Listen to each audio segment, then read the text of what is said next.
അഖിലാണ്ടക്കോടി ബ്രഹ്മാണ്ടങ്ങൾക്ക് നായികയായിരിക്കുന്ന പരാശക്തിയെ പ്രത്യക്ഷമാക്കുന്നതിന്റെ കടലാടിക്ക് ഈ മഹാദേവതയായിരിക്കുന്ന പുതിയ പോലുള്ളതായിരിക്കുന്ന കരം കൊണ്ട് നേരിട്ട് തന്നെ വാങ്ങാൻ ഭാഗ്യമുണ്ടല്ലോ. അതും ഒരു അപൂർവമല്ലേ. അല്ലാതെ ആശ്ചര്യ ചിഹ്നമാണ്, കിം ചോദ്യമാണ്. ഇനിയും ഇനിയും ദീർഘായുസ്സോടുകൂടി വളരാനും പ്രവർത്തിക്കേണ്ട കഴിവുകൾ കാടകാട് കാമ്പാരം പുത്തുല്ലം കുന്തോട്ടം മുട്ടവന വട്ടേരി അങ്ങനെ 64 ബ്രാഹ്മണന്മാരിൽ മുഖ്യനായിരിക്കുന്ന കാടകാടം പറഞ്ഞൊരു വാക്കുണ്ട്. അമ്മ തന്ന തമൃത്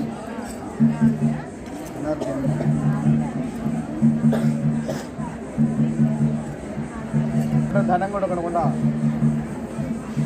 കടലാടിക്ക് അതിൻ്റെ ആവശ്യമുണ്ടായിട്ടില്ല. പക്ഷേ അതിൻ്റെ വസ്ത്രം കൊടുത്താൽ ദക്ഷിണ കൊടുക്കും. അത് എൻ്റെ മനസ്സിൽ